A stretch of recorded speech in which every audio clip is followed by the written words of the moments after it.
요새 그저 화두가 되고 있는 게 디지털 트랜스포메이션이라는 네. 단어인 것 같은데요. 네네. 일단 이게 무엇인지 네. 그리고 이게 왜 지금 중요하게 떠오르고 있는지 네. 이야기를 좀 해주시죠. 일단 기본적으로 디지털 트랜스포메이션, 디지털 전환이죠. 그래서 DT라고도 할 수 있겠습니다. 디지털 트랜스포메이션은 투자 관점에서 왜 중요하냐면 국내 상위 300대 기업들이 하나같이 2020년 전략과제 1번 DT입니다. 그렇기 때문에 DT를 어떻게 이행해 나가는가를 지켜볼 필요가 있겠다라는 것을 말씀드리고 어떤 기업들이 그 해당 산업에서 DT를 리딩해 나갈까를 지켜볼 필요가 있겠다라는 것을 먼저 강조해 드립니다. 그럼 DT가 무엇이냐? 디지털 전환이다. 결국 815 머니톡도 디지털 전환에 성공한 모델 중에 하나라고 볼 수 있겠습니다. 과거 제가 한번 대표님께 여쭤볼게요. 1990년대 운전하셨습니까? 네. 그때 길 안내를 받기 위해서 의존했던 게 뭡니까? 그때 지도책. 예, 지도, 맞습니까? 예, 지도 그렇죠. 보고 지도책 있죠. 펴면서 길을 안내 받으셨죠. 지금도 지도책 가지고 다니십니까? 아니죠. 예, 지금은 무엇에 의존해서 길을 안내 받으십니까? 내비게이션. 그렇죠. 네. 이게 디지털 전환입니다. 디지털 트랜스포메이션. 우리 삶의 영역 자체가 바뀌고 있는 겁니다. 알람도 알람 시계에 안 맞추죠. 디지털이 이제 나를 깨워주는 거죠. 이제 유튜브를 봅니다. 이것도 디지털 전환이고요. 이렇게 수많은 삶의 영역에 걸쳐서 디지털 전환이 일어나고 있습니다. 아이가 울어요. 그러면 아이를 더 이상 딸랑이로 안 달랩니다. 뭘로 달랩니까? 유튜브로 달래죠. 영상, 그렇죠. 아이들 보는 영상 가지고. 그러니까 디지털이 바뀌는 거예요. 모든 우리의 삶의 영역이 디지털로 바뀐다. 그것을 이제 디지털 경제라고 표현할 수 있고 아날로그 경제에서 디지털 경제로 전환되는데 많은 기업들이 아날로그 경제에서 영위하던 기업의 비즈니스 모델에서 디지털 경제에 걸맞는 비즈니스 모델로 전환해 나갑니다. 그것을 이제 디지털 트랜스포메이션이라고 할 수 있겠습니다. 가장 대표적인 예를 하나만 들어드리도록 하겠습니다. 제가 가장 많이 들어드리는 사례인데요. 대표님은 이제 안경을 안 쓰고 계시지만 우리 시청자 여러분들께 질문을 드려보면 안경 쓰고 계십니다. 그죠? 안경을 어디서 사셨습니까? 예, 오프라인에서 사셨다고 하시겠죠. 근데 안경을 온라인에서 구매를 안 하는 이유가 뭘까요? 한마디로 써봐야 되니까. 써보고 그렇죠. 사야 되잖아요. 근데 일본 사례라서 죄송합니다만 가장 대표적인 좋은 사례라서 많은 것들을 담아서 설명드릴 수 있는 사례라서 말씀을 드립니다만 일본의 진스브레인이라는 온라인 안경 쇼핑몰이 있습니다. 이 회사는 가상 증강현실 기술을 도입합니다. 그래서 이 안경을 써보고 구매할 수 있게 바꿉니다. 그러니까 디지털 환경에 걸맞는 판매 후 경험이 아니라 과거의 모델은 판매 후 경험이었죠. 판매해보고 써보는 거잖아요. 근데 지금의 모델은 써보고 구매하는 겁니다. 온라인이지만 써보고 구매한다. 이걸 이제 UX라고도 합니다. 그러니까 많은 소비재 제조사들, 화장품 업체들, 온라인 쇼핑 업체, 소매 업체, 도매 업체 다 지금 UX를 추천합니다. 디지털 트랜스포메이션에 제가 정리하는 6가지 방향성 중에 하나에 불과합니다. 그 UX, User Experience, 소비자에게 경험을 제공해 준다. 어떻게? 가상 증강현실 기술을 도입해서 옷도 입어보고 사는 거죠. 그리고 교육 프로그램들도 이제는 옆에 과외해 주듯이 나는 지금 과외를 받고 있다고 느낄 만큼 이제 체감형으로, 체험형으로 바뀝니다. 이게 가상 증강현실 기술의 도입이고 또 다른 사례를 또 말씀드리겠습니다. 진스브레인이 역시 빅데이터 시스템을 도입하고 인공지능을 같이 도입했어요. 뭐 한 거냐? 많은 소비자들이 어떤 안경을 선호하는지 트렌드를 이해합니다. 빅데이터를 활용해서. 그리고 개개인의 스몰 데이터를 이용해서 이 개개인은 어떤 안경을 선호하는지를 파악합니다. 결국 선호와 트렌드를 반영한 안경을 10가지로 추천해줘요. 이게 왜 중요한 거냐면요. 우리의 소비 패턴 자체가 바뀌고 있는 게 과거에는 장을 보러 가서 발품 팔아서 막 했다면 소비의 시간을 별도로 할애했었어요, 과거에는. 근데 지금은 일상 속에서 소비를 합니다. 그러니까 안경을 검색했을 때 100가지, 1000가지가 나오면 안 돼요. 진스브레인은 이 사람이 좋아할 만한 트렌디한 안경을 10가지만 추천해 주는 거죠. 그리고 추천된 10가지의 제품을 하나하나 써보고 구매 여부를 결정합니다. 그래서 매출이 2.5배가 늘었습니다. 근데 이 기업의 좋은 그 또 하나의 사례라고 볼 수 있는 것은 비용이 절반으로 줍니다. 어떤 비용이 절반으로 혹시 줄었을까요, 대표님? 혹시 생각해 글쎄요, 보시겠습니까?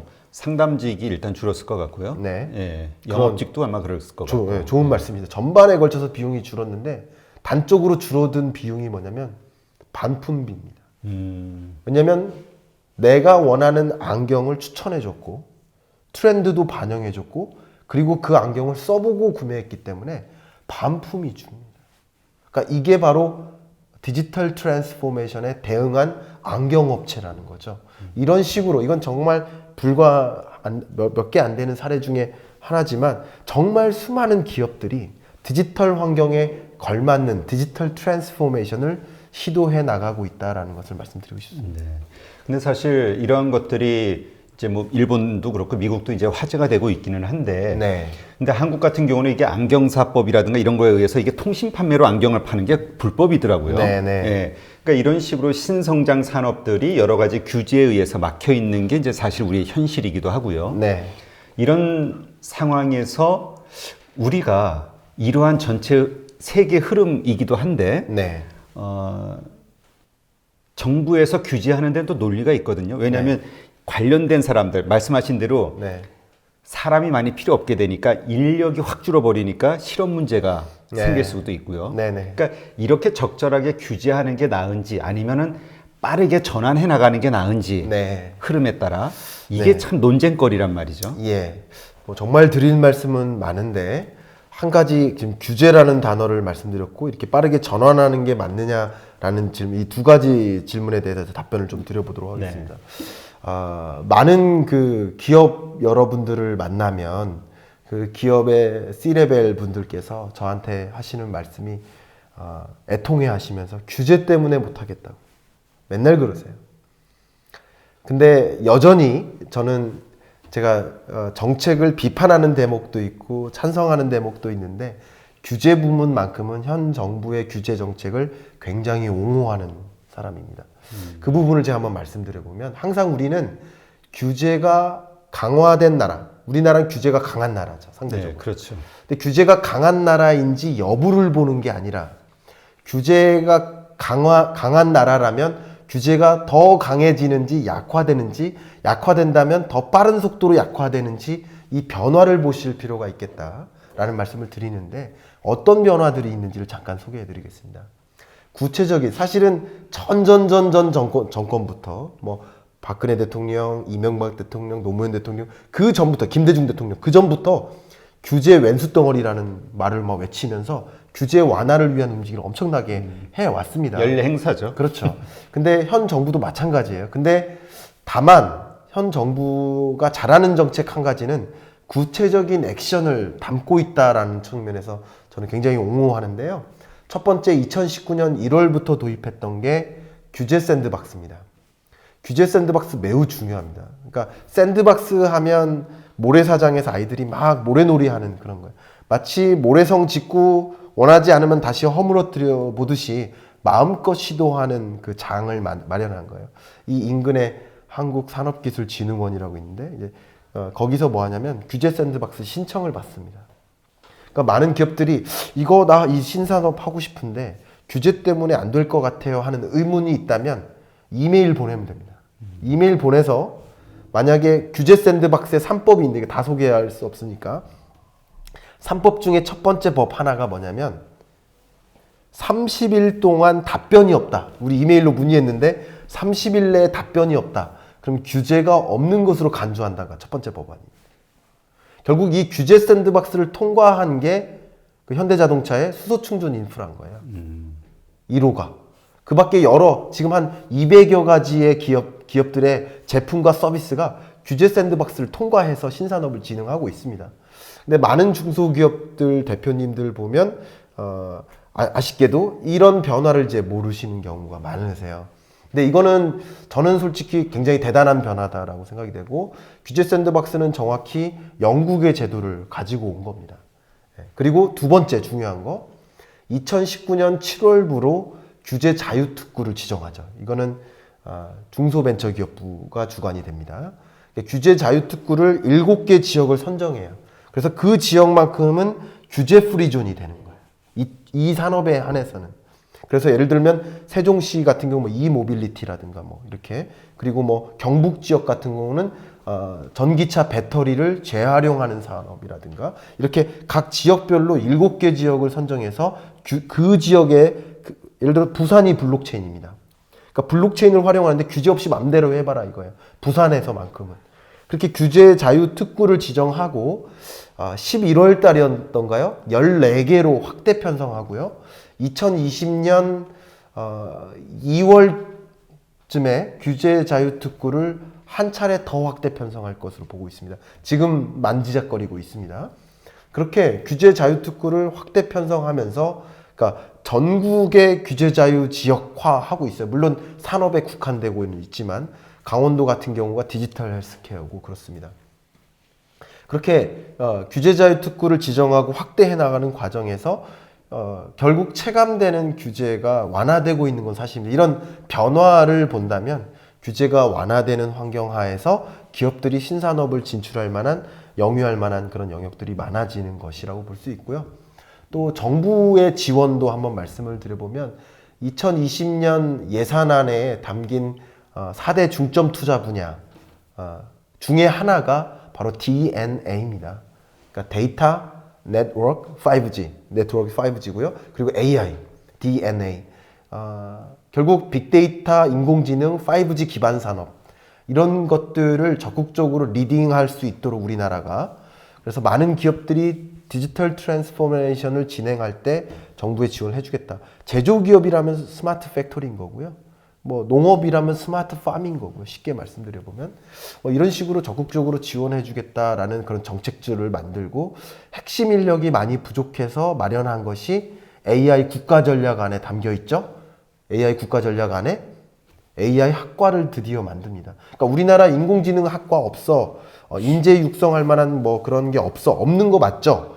규제도 여전히 강한 거 맞아요. 그러나 변화하는 흐름을 좀 보실 필요가 있겠다. 이런 변화하는 흐름에 어떤 기업이 좀 발맞춰 나갈까, 이것을 좀 주목해 보면 도움이 되지 않을까 생각됩니다. 네. 그러니까 지금 많이 변하고 있단 말이에요. 정부에서도 어쨌든 세계 흐름을 쫓아가야 되니까, 경쟁에서 뒤처질 수는 없는 거니까. 네. 그래서 그러한 것들을 받아들이고 뭔가 하려고 하는데, 네. 이제 문제는 이렇게 바뀌다 보면은 음지가 있잖아요. 네. 예. 네. 그러니까 기존에 뭐 예를 들어서 디지털 산업이 활성화되면서 네. 사람들이 오프라인에서 안 사고 온라인으로 구매를 한단 말이죠. 그렇습니다. 그러니까 소상공인들이 장사가 안 돼서 어렵고, 어려우니까 상가들의 가치는 떨어지고, 상가를 노후 대책으로 준비했던 많은 또 은퇴 세대들이 또 피를 보고. 맞습니다. 그러니까 문제는 뭐냐면, 이러한 상황에서 그러니까 양지만을 생각하는 게 아니라 네. 이 음지와 관련된 그러니까 축소되거나 위축되거나 어려워지게 되는 어떤 부분들에 대한 네. 정부나 아니면은 어떤 그 양지 쪽에서의 네. 예, 뭔가 그 교육이 됐든 지원이 네. 됐든 뭔가 이런 거는 그 전 세계적으로도 일어나지는 않고 있는 건가요? 그냥 철저하게 경쟁으로 가는 건가요? 아니면 일어나고는 있습니다. 그 대표적인 사례가 카카오 모빌리티인 것 같아요. 결국 대표적인 사례인 거죠. 일단 첫 번째로, 그럼에도 불구하고 DT를 지원해야 되느냐? 저는 그렇게 생각합니다. 예를 들면 이거죠. 비디오 가게가 사라졌죠. 네. 비디오 테이프에서 이제 소위 디지털로 전환이 되는 과정에서 비디오 가게가 사라졌습니다. 그럼 비디오 가게가 사라지는 것을 막기 위해서 디지털 전환을 막을 것이냐? 카메라 현상소가 사라졌죠. 디지털 카메라로 전환되고 또 한 번 전환된 게 스마트폰으로 들어간 거죠. 카메라 기술이. 그럼 이런 과정에서 이 기술을 막을 것이냐? 현상소가 사라지니까. 그건 아니라는 거죠. 다만 이거를 뺏기면 우리는 전체를 놓치는 겁니다.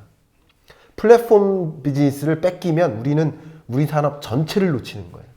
왜냐하면 글로벌리 수많은 플랫폼 기업들이 등장하는 과정에서 우리가 경쟁력이 없는 상황에 머물다 보면 우리는 전체 산업을 뺏기는 거예요.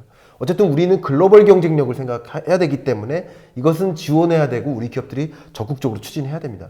수많은 기업들이 우버와 같은 그런 공유 플랫폼들을 만들어 나갔는데 우리는 하나도 없을 때, 만약에 시장이 개방되면 우리는 그냥 택시 기업도 망하고 카카오 모빌리티도 다 같이 망하는 거죠. 그럼 우리는 어떻게 되느냐? 이렇게 진흥을 하되 지금 말씀하신 굉장히 좋은 부분을 지적하셨는데 음지에 해당되는 부분들을 어떻게 이 베너핏을 공유할 수 있을까? 그리고 이분들이 디지털 갭이라고 표현하는데 디지털 갭에서 물러나지 않도록 하기 위한 어떤 정책 지원이 필요할까를 고민하고 있는 것도 사실인 것 같고요. 그리고 그런 것들에 더 발맞춰 나가야 된다라고 생각을 합니다. 아마 815 모니터 같은 이런 좋은 이 경제 컨텐츠, 정책의 변화 이런 것들을 적극적으로 알려주는 이런 플랫폼이 더 확대되었을 때 많은 대중분들께서 이런 플랫폼을 통해서 그런 정보를 취득하시고 어떻게 대응할지를 생각하실 수 있을 거라고 생각이 됩니다. 왜냐하면 상대적으로 이런 정책들이 입안될 때 대기업들은 굉장히 막 모니터링하는 담당자가 있거든요. 그럼 그 변화에 대응해 나가고 변화해 나가는데 소상공인 여러분들, 전통시장 상인 여러분들 이런 분들은 상대적으로 대응이 늦는 것도 사실이에요. 그 대응이 늦지 않도록 이끌어갈 수 있도록 이런 플랫폼들이 적극적으로 정보를 공유해주는 그런 장을 마련해줄 필요도 있다고 생각이 되고요.